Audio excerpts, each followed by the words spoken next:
បើសិនជាយើងមានសង្សារថ្ងៃក្រោយទេយើងប្រកបបដាការមិនដែរអត់ដឹងដែរមើលតាមទីផ្សារពួកប្រុសៗមួយចំនួនណា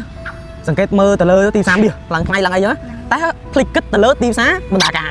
អត់បានគិតទេបងប្រុសមួយចំនួនគិតទៅលើអូមាសគាត់ភ្លេចខ្លួនត្រូវគិតអីសង្កេតទៅលើមាសឡើងថ្លៃម៉ានហ៊ុនឬក៏វិនិយោគចឹងទៅតែអត់បានសង្កេតមើលទីផ្សារថ្លៃទៅដល់ហេតុអ្វីបានជាមនុស្សស្រីចង់ឲ្យប្រុសចូលទៅដឹងចឹងដោយសារយើងទៅដឹងទៀតកើតពេលខ្លះអាចតែមានមនុស្សស្រីទៅដឹងគេហ៎ទី1ដោយសារតែខាងប្រុសមកដឹងខាងស្រីវាជាទំនៀមទម្លាប់ពីដើមមកហើយទី2ដោយសារតែដូចមិត្តភក្តិខ្ញុំនិយាយចឹងវាអត់អាចទៅដឹងមុខអត់បានដោយសារយើងជាស្រីតម្លៃនៅស្រីអូ nice អញ្ចឹងអាចថាយើងចង់ឲ្យគេទៅដឹងទៅដើម្បីលើកមុខមាត់គេឈ្មោះកិត្តិយសគ្រួសារយើងអីចឹងទៅហើយជុំមិនបានពេលខ្លះយើងប្រកបថ្លៃបដាការគេថ្លៃមែនព្រោះឥឡូវវាអាចដល់10000 15000 8000អីចឹងហើយមិនបានចឹងអាហ្នឹងវា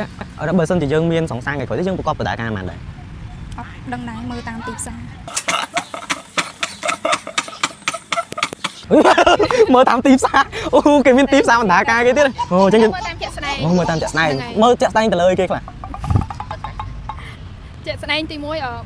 ក់ប៉ាខាងនេះចឹងគាត់នេះទៅគាត់អ្នកយើងរួមគាត់ចាស់ទុំចឹងគាត់ដឹងថាត្រូវប្រកបបានអីបានចឹងទៅអូតែបើខាងនេះគេមើលទីផ្សារ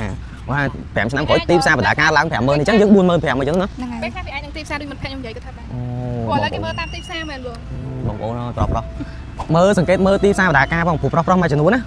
សង្កេតមើលទៅលើទីផ្សារមាសឡើងថ្លៃឡើងអីចឹងតែភ្លេចគិតទៅលើទីផ្សារបដាការអត់បានគិតទេបងប្រុសមួយចំនួនគិតទៅលើអូមាសគាត់ភ្លេចខ្លួនត្រូវគិតអីសង្កេតទៅលើមាសឡើងថ្លៃម៉ានហ៊ុនឬក៏វិនិយោគចឹងទៅតែអត់បានសង្កេតមើលទីផ្សារថ្លៃទៅដល់គួរតែសង្កេតគួរតែចាប់អារម្មណ៍ឡើងវិញណាប្រុសគ្នាយើងខ្ញុំគួរតែចាប់អារម្មណ៍វិញដែរនេះភ្លេចឲ្យឈឹងតែម្ដង